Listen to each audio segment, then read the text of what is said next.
আসসালামু আলাইকুম। আমরা বরাবরের মতোই এবার আরেকটা কোয়েশ্চেন ব্যাংক নিয়ে হাজির হয়েছি। সেটা হচ্ছে যে বাংলাদেশ পানি উন্নয়ন বোর্ডের পদের নাম হচ্ছে উপসহকারী প্রকৌশলী মেকানিক্যালের। এটা পরীক্ষাটা হয়েছিল বুয়েট এবং তারিখ হচ্ছে 2018-তে পরীক্ষাটা হয়েছিল। আচ্ছা, প্রথমে যে ম্যাথটা আসছিল, ম্যাথটা খুব ইজি। বলছে পি ও কিউ দুইটা বল এর মান যথাক্রমে দেওয়া আছে। বল দুইটার মধ্যবর্তী কোণ 60 ডিগ্রি হলে লব্ধি বলের মান ও দিক কি নির্ণয় করার জন্য বলছে। তাহলে দেখেন এই ম্যাথটা একদম খুব ইজি একটা ম্যাথ। প্রথমে আমাদের দুইটা বল দেওয়া আছে, দুইটা নেই, দুইটা বল। একটা এই জায়গায় ধরার কিছু নাই, ওই জায়গায় বললে দিছে পি ও কিউ দুইটা বল। তাহলে দেওয়া আছে, লিখি দেওয়া আছে পি সমান সমান হচ্ছে হলো যে 20 নিউটন এবং কিউ সমান সমান হচ্ছে 40 নিউটন এবং দুইটা বলের অন্তর্ভুক্ত কোণ থিটার মানটা দেওয়া আছে আমাদের 60 ডিগ্রি। আর বলছে যে লব্ধি বল নির্ণয়, লব্ধি মানে হলো কি আর রেজাল্টেন্ট ফোর্স নির্ণয় করার জন্য এবং লব্ধির দিক মানে থিটাটা কত ডিগ্রি, মানে আলফা কোণটা আমাদের বাইর করতে হবে। থিটা না, আলফা কোণটা যে কতটুক কোণে। আচ্ছা, আমরা একটা সূত্র জানি যে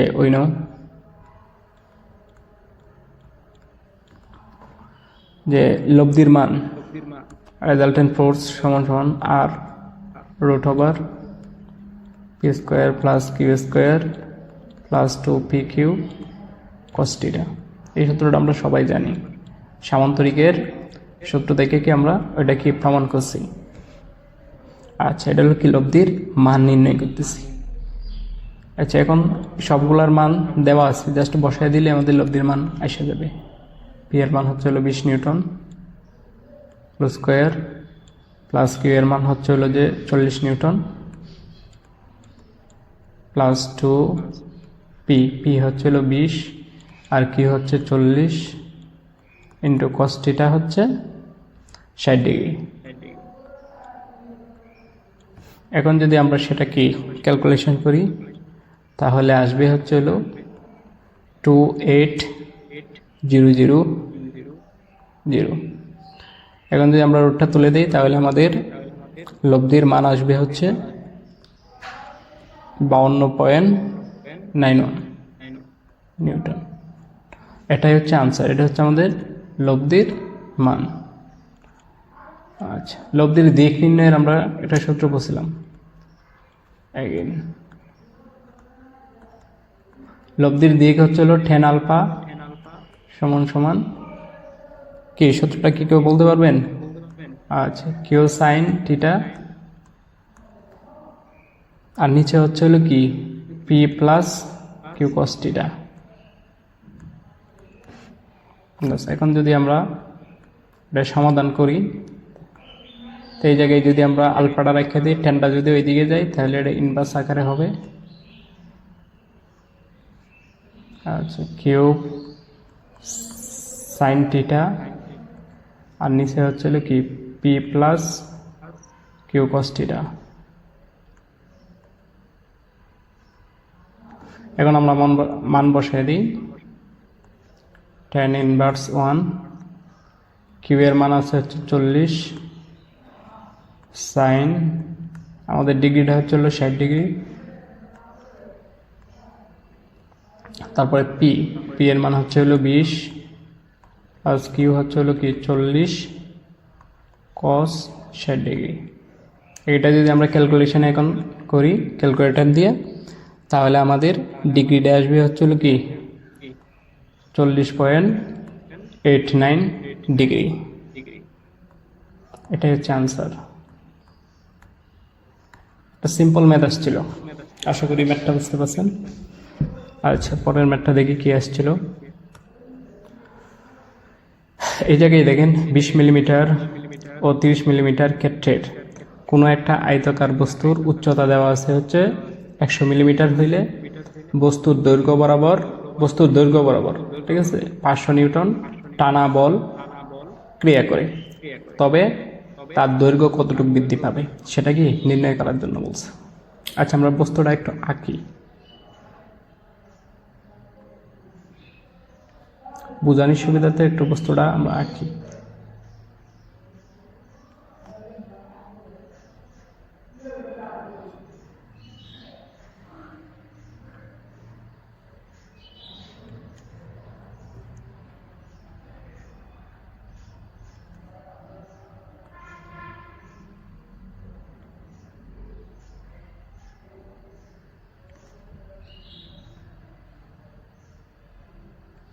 আচ্ছা, ওই জায়গায় দেওয়া আছে প্রথমেটা হচ্ছে আমাদের কি দৈর্ঘ্য, আর পরটা হলো কি প্রস্থ। তো দৈর্ঘ্য হচ্ছে আমাদের 20 মিলিমিটার, 20 মিলিমিটার, আর এই দিক দিয়ে হচ্ছে এটা কি প্রস্থটা হচ্ছে হলো কি 30 মিলিমিটার, 30 মিলিমিটার। তারপরে উচ্চতা দেওয়া আছে, যে বস্তুর উচ্চতা হচ্ছে 100 মিলিমিটার, এই যে এটা হচ্ছে কি উচ্চতা হচ্ছে 100 মিলিমিটার। যদি দৈর্ঘ্য বরাবর, দৈর্ঘ্য মানে কি এই দিক বরাবর, বলছে এই দিক বরাবর কত নিউটন বলে 500 নিউটন, 500 নিউটন টানা বল প্রয়োগ করছে। এখন তার দৈর্ঘ্য কতটুকু বিকৃতি হবে সেটা কি বাহির করার জন্য আমাদের বলছে। আচ্ছা, আমরা আগে মানগুলা তাহলে লিখে নিই, যে আমাদের যে বলটাই দিয়ে টান দেওয়ার কথা বলছে 500 নিউটন, 500 নিউটন। তারপর হচ্ছে ইটা দেওয়া আছে আমাদের, ইয়াং মডুলাসটার মান হচ্ছে 200 মেগাপ্যাসকেল। আমরা সবসময় প্যাসকেলে করে নিব, মেগা মানে কি 10⁶ প্যাসকেল। আচ্ছা, তারপর আমাদের কইছে যে কতটুকু বৃদ্ধি পাবে, মানে কি ডেল এল এর মানটা আমাদের কি বাহির করার জন্য বলছে। আচ্ছা, তাহলে আমরা কি সূত্রটা জানি, উই নো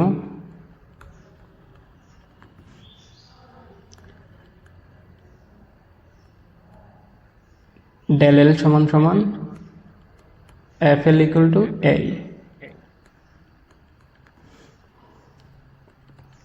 আচ্ছা, F কত আছে, বল কত আমাদের 500 নিউটন, বল দেখি টানা বল প্রয়োগ করা হয়েছে, তো এই জন্য 500 নিউটন লিখি, বল হলো 500। আর L মানে এটা দৈর্ঘ্যটা, তো দৈর্ঘ্যটা কতটুকু, দৈর্ঘ্য হচ্ছে হলো কি 20 মিলিমিটার। তো আমরা এই যে L এর মানটা মানে 20 মিলিমিটারটা আমরা কি মিটার এককে নিয়ে নিব, তো আমরা কি করব 20 1000 দিয়ে কি ভাগ দেব, তখন এটা আমাদের কি মিটার হয়ে গেছে। তো এটা আসে হচ্ছে যদি এলটা যদি আমরা মানে 20 যদি 1000 দিয়ে ভাগ দিই, তাহলে এটা আসে হলো 0.02 মিটার। তো এল এর মান হচ্ছে হলো 0.02, ঠিক আছে। আর এ হচ্ছে হলো ক্ষেত্রফল। এখন দেখেন ক্ষেত্রফল কোনটা, ক্ষেত্রফল দৈর্ঘ্য বরাবর টান দিলে কিন্তু এইটার এতটুকু, এই যে এই ফুল এরিয়াটা হচ্ছে হলো কি ক্ষেত্রফল, ঠিক আছে। তো এই জায়গায় দৈর্ঘ্য হচ্ছে হলো কত 30, আর প্রস্থ হচ্ছে ধরে নিতে পারেন হচ্ছে হলো কি 100। এটা হচ্ছে হলো যে আমাদের ক্ষেত্রফলটা, মানে এই বরাবর আমরা কি টান দিয়ে দিচ্ছি, তো এই জন্য কি 30 আর কি 100 মিলিমিটার। তো আমরা ক্ষেত্রফলটা হচ্ছে এইটা নিব, ঠিক আছে। আচ্ছা, আর যদি তাহলে আমরা ক্ষেত্রফলটা লিখব, এটা যেমন আয়তকার, এই শেপটা কি আয়তকার না, এজন্য কি দৈর্ঘ্য ইন্টু প্রস্থ।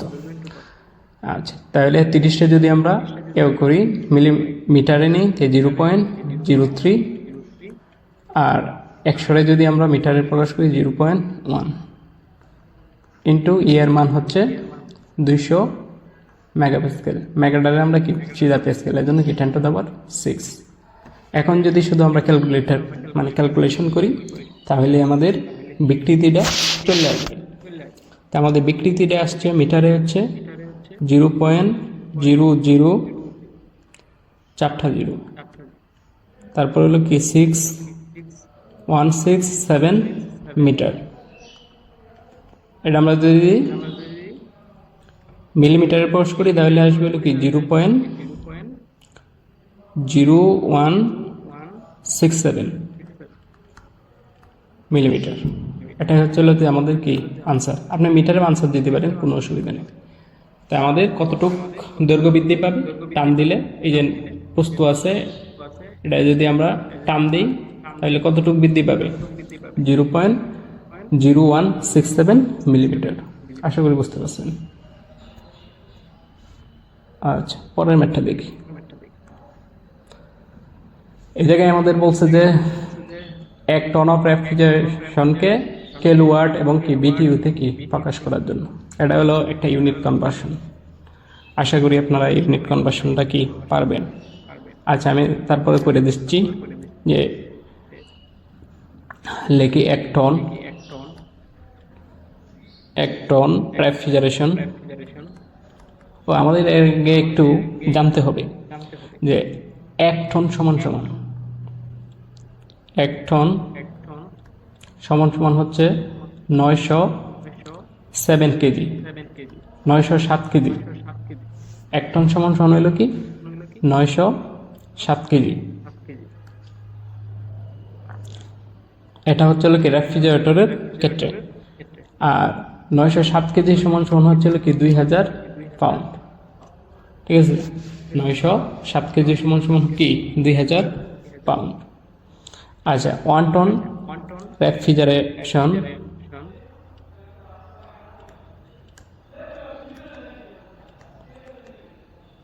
রেফ্রিজারেশনের সুপ্ত তাপটা কত? 24 ঘন্টায় হবে ml।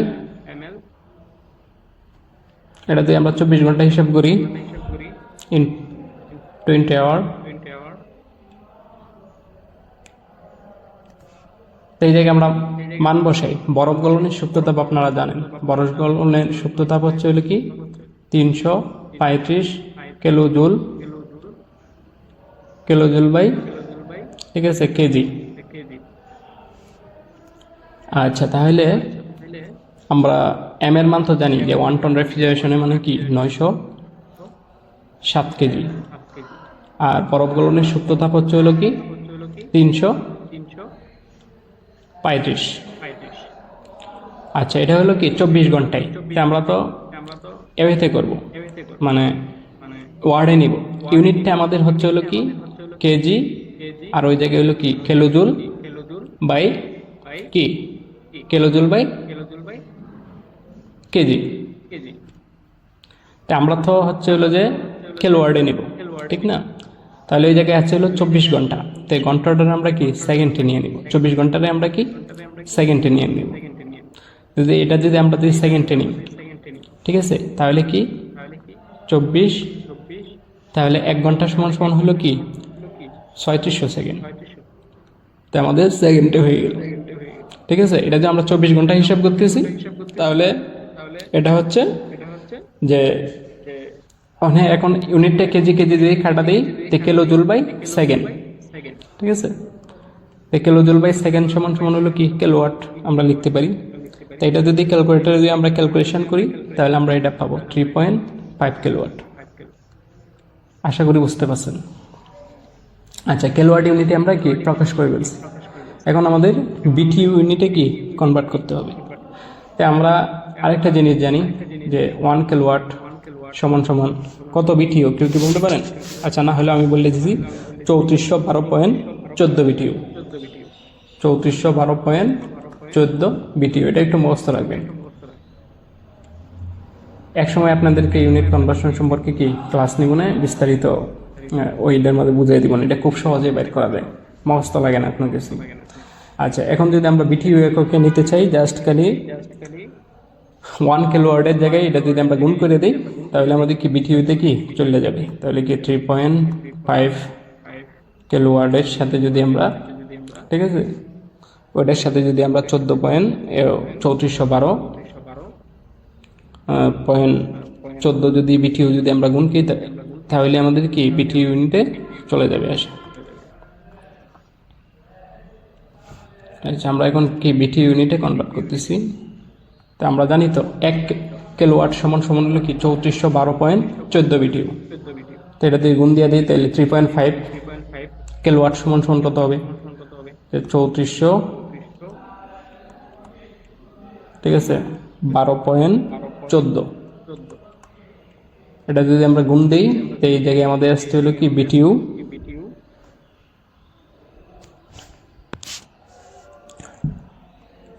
বিটিইউ।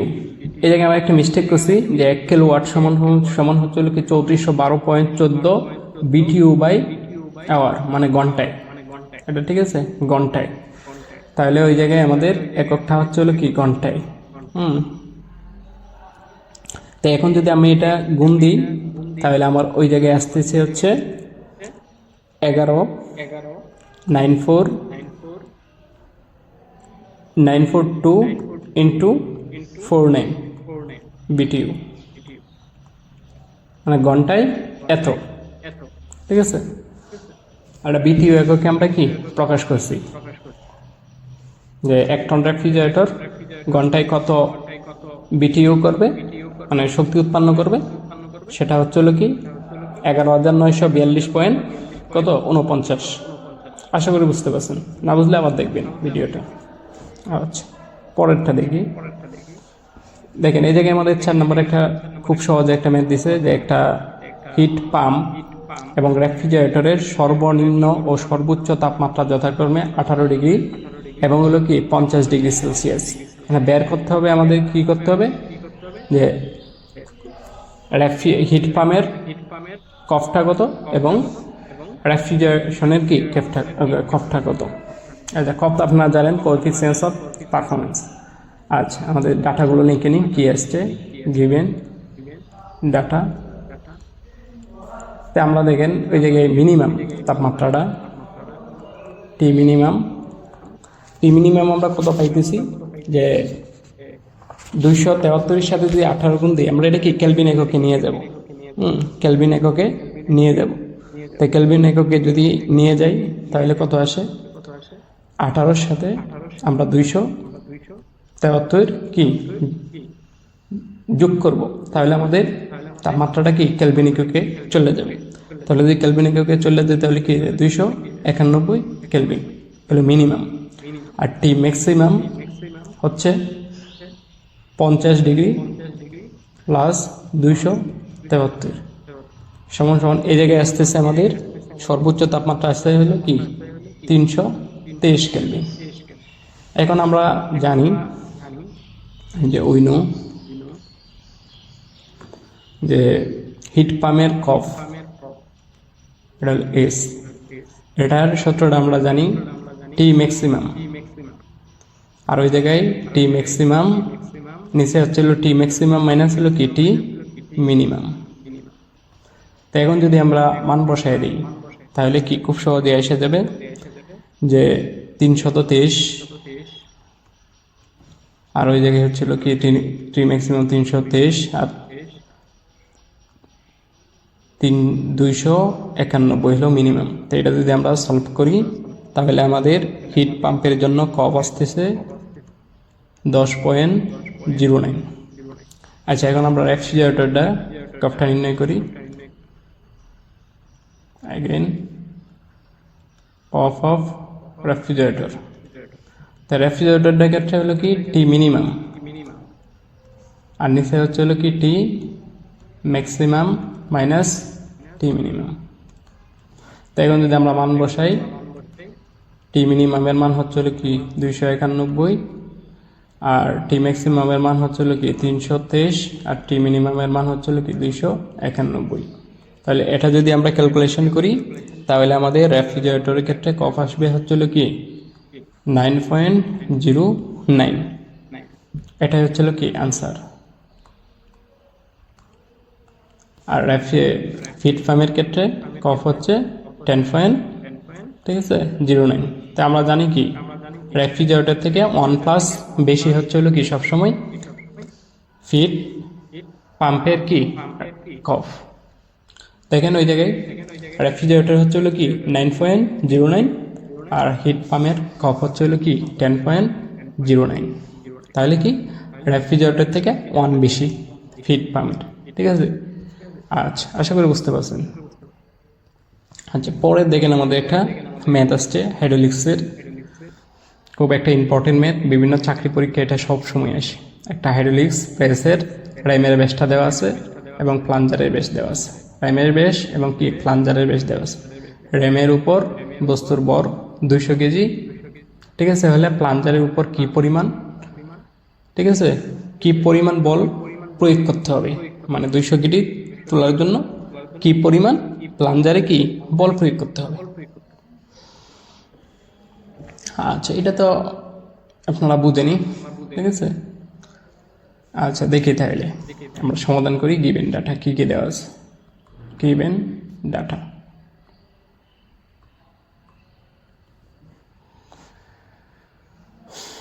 আচ্ছা, চিত্র আঁকলাম না, এটা আপনারা পারেন ম্যাথটা, ঠিক আছে। চিত্র আঁকলাম না। প্রথম হলো র্যাম, র্যামের বেশ, এটা বড় ডি ধরবেন র্যাম। তো এটা হচ্ছে আমাদের সেন্টিমিটার এককে দেওয়া আছে, তাই আমরা সেন্টিমিটার দিয়ে করি, দুইটা একক সেন্টিমিটার, কোনো অসুবিধা নেই। সেন্টিমিটার 80 সেন্টিমিটার হচ্ছে হলো কি র্যামের বেশ, আর প্লাঞ্জার এটা ছোটো ডি দিবেন। এটা হচ্ছে হলো কি প্লাঞ্জারের বেশ হলো 8 সেন্টিমিটার। তারপরে বস্তুর উপর বর, এটা হচ্ছে আমাদের ডাব্লিউ এর মানটা দেওয়া আছে বস্তুর উপর, ঠিক আছে। যে র্যামের উপর বস্তুর বর, র্যামের উপর বস্তুর বর, যেটা মোটাটা আঁকে দেখে একটু।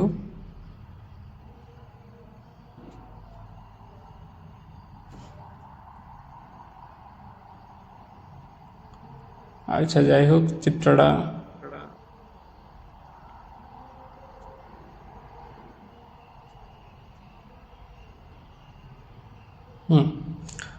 এটা হচ্ছে র্যাম,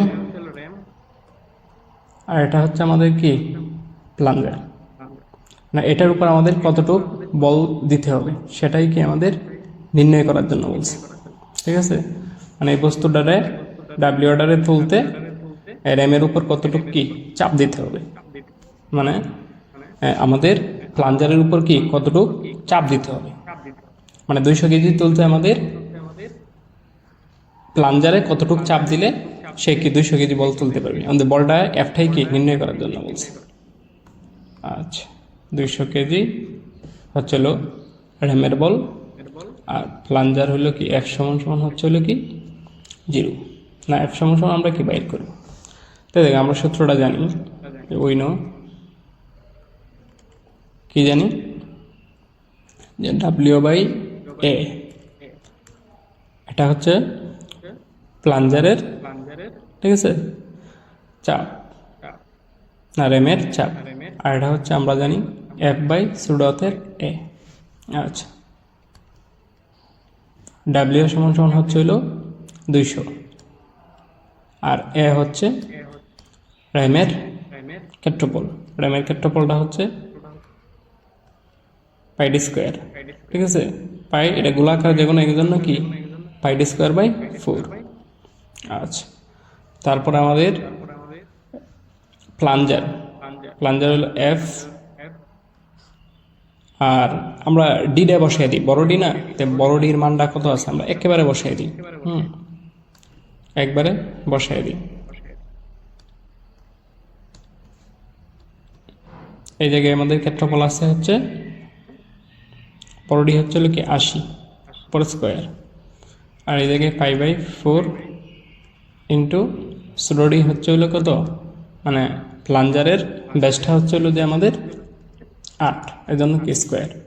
এখন যদি আমরা ক্যালকুলেশন করি তাহলে এফ সমান সমান আমাদের আসবে হচ্ছে হলো কি 2.00 কেজি, মানে 2 কেজি বল দিয়েই আমরা কি 200 কেজি বস্তুরে কি তুলে দিতে পারবো। এটাই হচ্ছে আমাদের আনসার। আচ্ছা, এই বিষয়ে আমি বিস্তারিত বেসিক ক্লাসগুলোতে আলোচনা করছি, আপনারা দেখে নিতে পারেন। জাস্ট এই সূত্রটা মনে রাখবেন যে ডাব্লিউ বাই এ বড় হাতের এ, তারপরে সমান সমান কি এফ বাই এ। আচ্ছা, পরের ম্যাথটা দেখি, এটা একটা খুবই সহজ একটা ম্যাথ, আশা করি বুঝবেন। যে 60 কেজি বরের, ঠিক আছে, 60 কেজি বরের ব্লক অনুযায়ী, ব্লকে 60 কেজি বরের একটা ব্লকে চিত্র অনুযায়ী একটা তলের উপর 200 কেজি বল প্রয়োগ করে সাম্য অবস্থায় কি রাখা আছে। 200 কেজি বল প্রয়োগ করে কি সাম্য অবস্থায় আমাদের রাখা আছে। এই যে একটা ব্লক, এটা হচ্ছে হলো কি 60 কেজি ওজন, 250 কেজি বল প্রয়োগ করে এটারে কি সাম্য অবস্থায় রাখা আছে, মানে কি স্থির অবস্থায় রাখা আছে। এখন বলছে যে ঘর্ষণ সহগের মানটা আমাদের দেওয়া আছে, ঠিক আছে, এবং ঘর্ষণ বল এবং প্রতিক্রিয়া বল নির্ণয় করার জন্য। আমাদের দুইটা জিনিস নির্ণয় করার জন্য বলছে, একটা হচ্ছে ঘর্ষণ বল, একটা হচ্ছে হলো কি প্রতিক্রিয়া বল। ঘর্ষণ বল এবং কি প্রতিক্রিয়া বল, এই দুইটা কি নির্ণয় করতে হবে। তাই আমরা ফার্স্ট অফ অল আমরা কি সর্বপ্রথম আমরা কি করব, সর্বপ্রথম আমরা কি ফ্রি বডিটা করে নিই, ঠিক আছে। সর্বপ্রথম আমরা ফ্রি বডিটা করে নিই। তো ফ্রি বডিটা আঁকতেছি, এই যে ব্লকটা মনে করেন এই একটা ব্লক, তো এই দিক দিয়ে রিয়াকশন হবে, রিয়াকশন ফোর্স।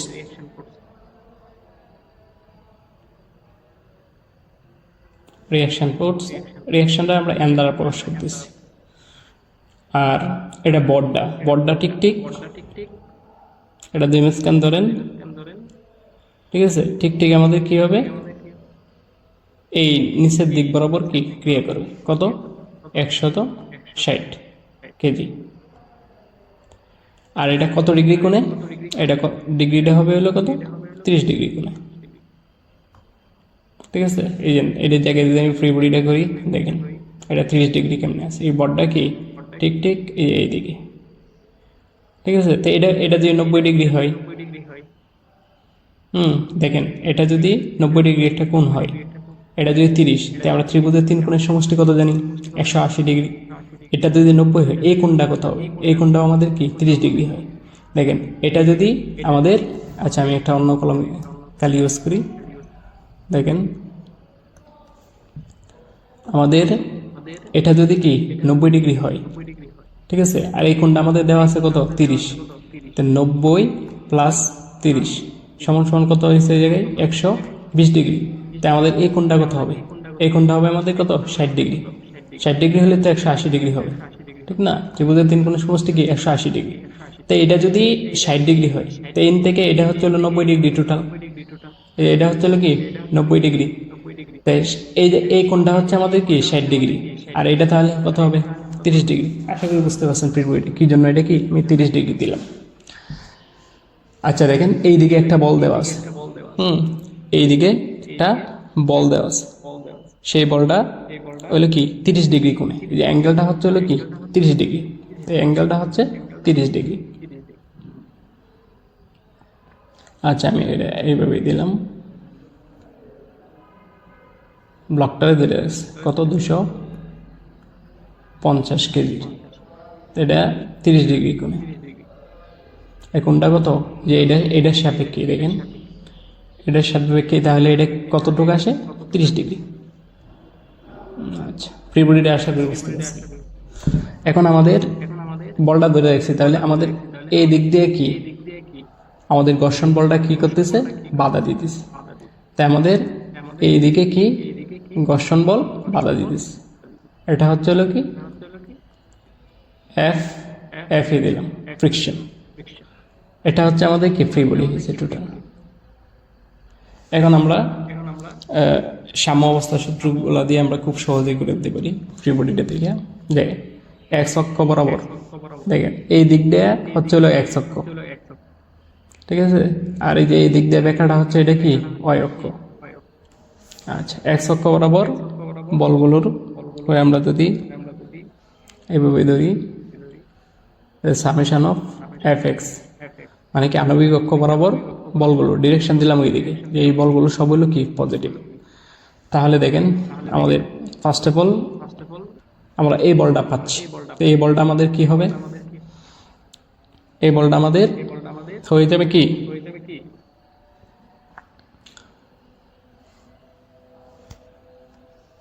কেউ কি কোনো ধারণা আছে এই বলটা কি হবে? দেখো এই বলটা তো আমাদের এক্স অক্ষ বরাবর এই দিকে, এর জন্য এটা কি পজিটিভ। তাহলে কত 250, ঠিক আছে। তো এটা আমাদের কিসের সাহায্যে, এটা কি এটা যদি আমরা দুইটা ভাগ করি, একটা নিচের দিকে আর একটা হলো কি এই দিকে, ঠিক তাহলে কি 250 cos কত 30 ডিগ্রি।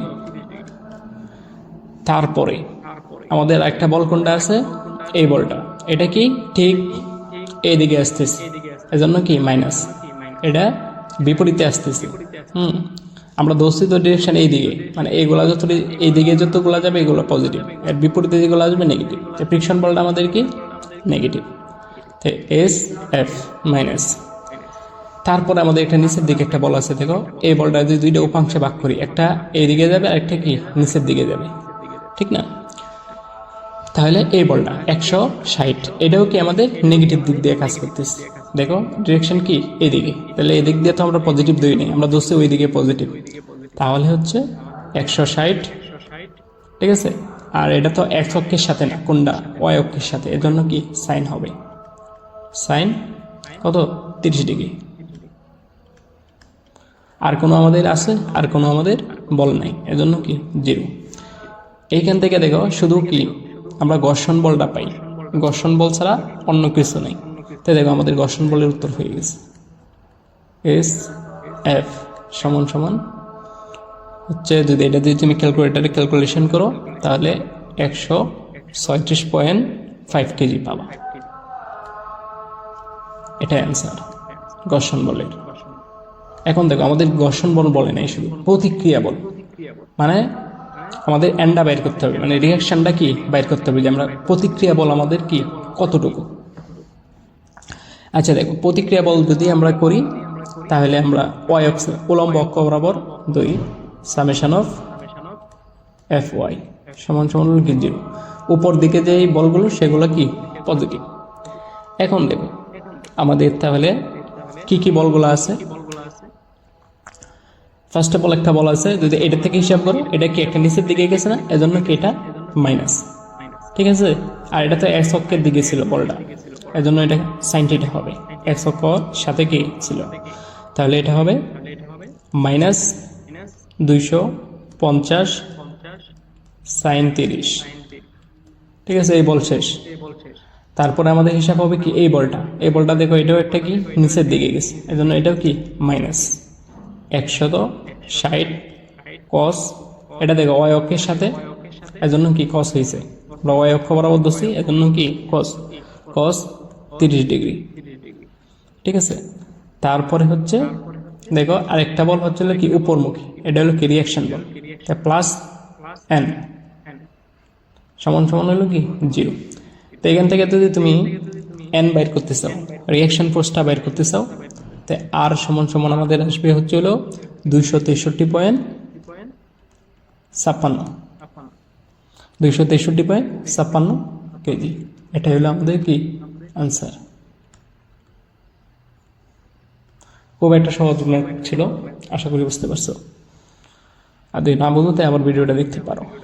আচ্ছা পরের ম্যাথটা দেখো, আমাদের একটা ড্রয়িং আসছিল, ড্রয়িংটা খুবই ইজি, ঠিক আছে। ড্রয়িংটা একেবারে খুবই ইজি, যে বলছে যে চিত্রটি টপ ভিউ, তারপরে গিয়ে লেফট ভিউ এবং কি রাইট ভিউ অঙ্কন করার জন্য। দেখো এটা উপরেরটা, এই ফুল ভিউটা হচ্ছে হলো কি টপ, মানে উপর থেকে, ঠিক আছে। আর এইটা হচ্ছে আমাদের দেখো তোমার বাম হাত কোন দিকে, এদিকে না, এই জন্য এটা কি লেফট ভিউ। তারপর আরেকটা ভিউ বলছে আমাদের রাইট ভিউ অঙ্কন করার জন্য, রাইট ভিউ হচ্ছিল এটা, ঠিক আছে। ডান দিক দিয়ে যে ভিউটা, এটা হচ্ছে আমাদের কি রাইট ভিউ। আচ্ছা দেখো আমরা অঙ্কন করে নিই।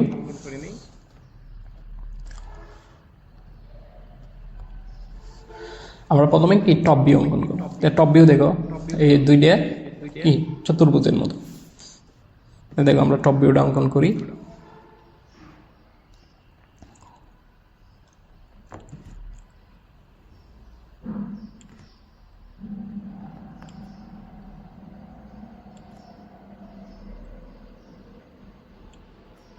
দেখো মাঝখানে একটা কি টান আছে, এই জন্য আমরা কি মাঝখান বরাবর একটা কি দাগ দেব। তারপরে দেখো টিক টিক মাঝখান বরাবর কি একটা গর্ত আছে, ঠিক আছে।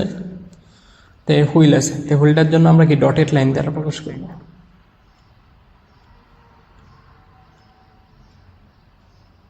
ডটেড লাইন দেব, এদিকে দিয়েও আমরা কি ডটেড লাইন দেব। তা আমাদের এটা হচ্ছিল কি টপ ভিউ, টপ ভিউ। আচ্ছা এখন যদি আমরা কি ভিউ অঙ্কন করি, এখন যদি আমরা কি রাইট ভিউ অঙ্কন করি, তাহলে দেখো কি কীরকম হয়। রাইট ভিউ হচ্ছিল এটা, এই ফুলটা এইভাবে যে এইভাবে ফুলটা দেখো। তা রাইট ভিউর জন্য একটা কি, প্রথমে নিচ দিকে একটা টান দিয়ে দেবো সোজা, ঠিক আছে। এই যে দেখো সোজা একটা টান দিয়ে দিলাম, এই টানটা দিলাম, ঠিক আছে। তারপর এটা কি উপরমুখী একটা টান দিলাম, দেখো। এখন আমরা এই টানটা দেব একদম সোজা, ঠিক আছে, এই সোজা দিলাম। এরপরে দেখো এই টানটা দেব, এই টানটা হলো একদম সোজা, এটা হচ্ছে হলো কি এই টান পর্যন্ত আসবে, এই দেখো এই টান পর্যন্ত কি দিলাম। এরপরে দেখো আমরা এই টানটা দিব, এই দাগটা দিব, আমি টান বলতেছি, এই দাগটা দিব, ঠিক আছে।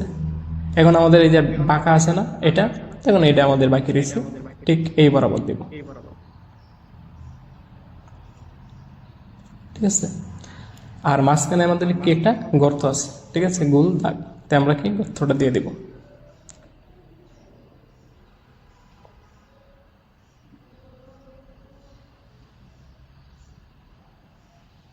বাস আমাদের কি, আমাদের লেফট ভিউ অঙ্কন হয়ে গেছে। এই যে আমাদের লেফট ভিউ অঙ্কন হয়ে গেছে, এটা আমাদের কি লেফট ভিউ।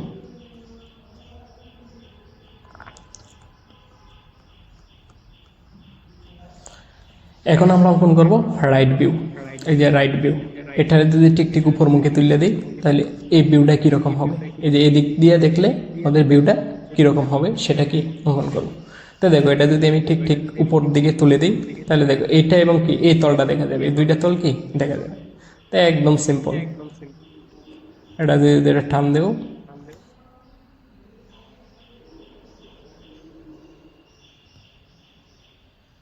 ঠিক আছে। এই যে মাঝখানের দাগটা আছে না, এই মাঝখানের দাগ, এই যে এটা হচ্ছে কি মাঝখানের দাগ, এই যে মাঝখানে, ঠিক আছে। এরপরে ওই যে মাঝখান দাগ বরাবর এটা কি সেন্টার লাইন, ওই যে এই বৃত্তটা আমরা কি সেন্টার করে দেব, ঠিক আছে। তাহলে এটার ডটেড লাইনগুলা দিয়ে দিব, যে দিক দিয়ে দেখলে ডটেড লাইনগুলা ঠিক এরকম।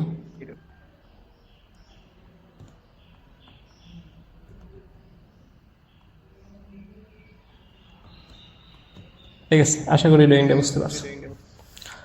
আচ্ছা পরে দেখি আমরা কি আসছিল। আচ্ছা এরপরে আমাদের আসছিল যে স্পার্ক ইগনিশন ইঞ্জিনের সিস্টেমের বিভিন্ন অংশগুলোর নাম লেখার জন্য, ঠিক আছে। স্পার্ক ইগনিশন ইঞ্জিন সিস্টেমের বিভিন্ন অংশসমূহের কি নাম লেখার জন্য তোমাদের জন্য আগে থেকে লিখে রাখছি। দেখো প্রথমে হলো কি স্পার্ক প্লাগ, তারপর battery, ignition switch, ignition coil, circuit breaker, capacitor এবং কি ডিস্ট্রিবিউটর। এই সম্পর্কে তোমরা অবশ্যই জানো বিস্তারিত। আচ্ছা দেখো এরপরে আমাদের আসছিল কি, এটা থিওরি আসছিল জাস্ট একটা, যে একটা স্পার্ক ইগনিশন ইঞ্জিন সিস্টেমের বিভিন্ন অংশসমূহ লিখো, ঠিক আছে।